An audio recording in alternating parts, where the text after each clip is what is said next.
හිනහි ගිම්හානයේ තනි වූ මං වසන්සානයේ සැනසී ළමැදේසිනේ සීතලදා සොයමී නුබේ උණුහුම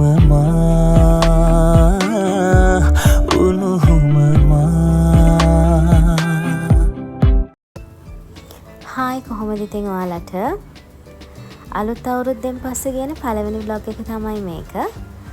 ඉතින් මේ ගෙවෙන්නේ අපේ ජීවිතවල ගොඩක් අමාරු කාලයක්. සමහර දන්නවා මම මේ මොකක් ගැනද කතා කරන්න කියලා. ඔයාලට මේ වීඩියෝ එකෙනුත් පේනවා ඇති අපේ පවුල එක සමාජිකයෙක් අඩුයි මෙතන. මම මේ ගැන කතා කරන්න යන්නේ නැහැ ඇත්තටම.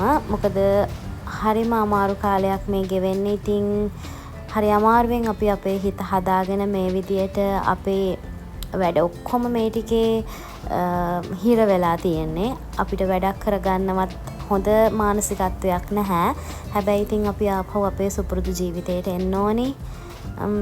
කොහොම තමයි ඉතින් මොනා කරන්නද නේ. අපේ ජීවිතේ ඉස්සරහට යනකොට අපිට ඉතින් දුක් ගෙන දෙන දේවලුත් එනවා, සතුට ගෙන දෙන දේවලුත් එනවා. ඉතින් අපි ওই දෙකම කොහොම හරි විඳ ගන්න වෙනවා ඉතින් අපිටනේ. අපි අද අවුරුද්දට හස්බන්ඩ්ගේ මහගෙවල් වල යනවා. ඉතින් වෙනදට ඔයාලා දන්නවනේ ඉතින් අපිට 3 දෙනෙක් අපේ වාහනේ අරගෙන යන්න අමාරු වෙන්නේ. අද යන්නේ අම්මයි, මමයි, හස්බන්ඩ්යි, අපේ ලිලි, රියෝයි. ඉතින් අපි 5 දෙනා තමයි අද අපේ ගමන යන්නේ. වෙනදට ඉතින් 3 දෙනෙක් එක්ක අපි 6 දෙනෙක්ම මේක යන්න අමාරු නිසා අද ඉන්නේ 5 දෙනා. ඉතින් අපි 5 දෙනාම අපේ ගමන යනවා.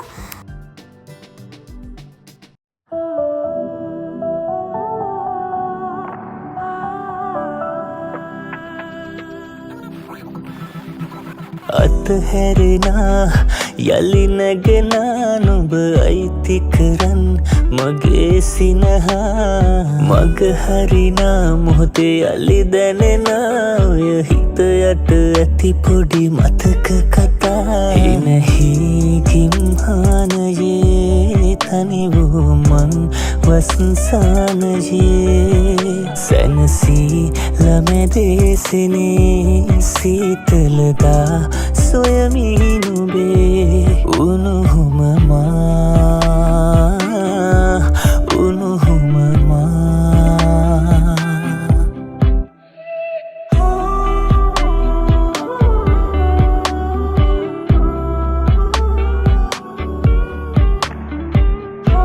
අපි මේ ගමන යන ගමන් අලුත්නවර දැඩිමුල්ල දේවාලයටත් ගියා. දැස ආසම සිනහා මේ සොයනා හැම මොහොතක්ම පාසා අතර මං වී මහා හැම රැකම හිත සනසවනවා හිනහි ගිම්හානයේ තනි වූ මං වසන්සානයේ සැනසී ළමැදේසිනේ සීතලදා සොයමී නුබේ උණුහුම මේ ගෙවල් ළඟම තමයි දේවාලේ තියෙන්නේ. සාමාන්‍ය අපි සතියේ දවස් 2-3ක්ම යනවා.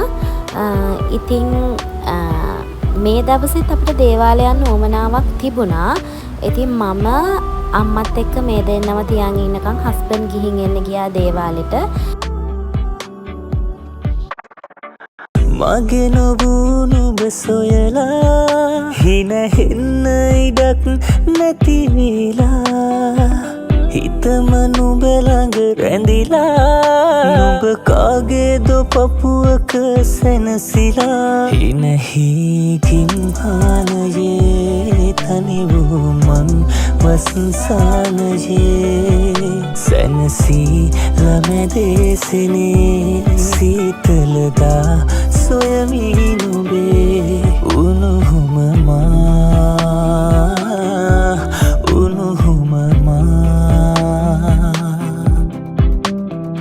අතහැරෙනා යලි නැගෙනා නුඹ අයිති කරන් මගේ සිනහා මග හරිනා මොහොතේ යලි දැනෙනා ඔය හිත යට ඇති පොඩි මතක කතා හිනහිකින් හානයේ තනි වූ මං වසංසානයේ සැනසී ළමැදේසනේ සීතලදා සොයමි නුඹේ උණුහුම මා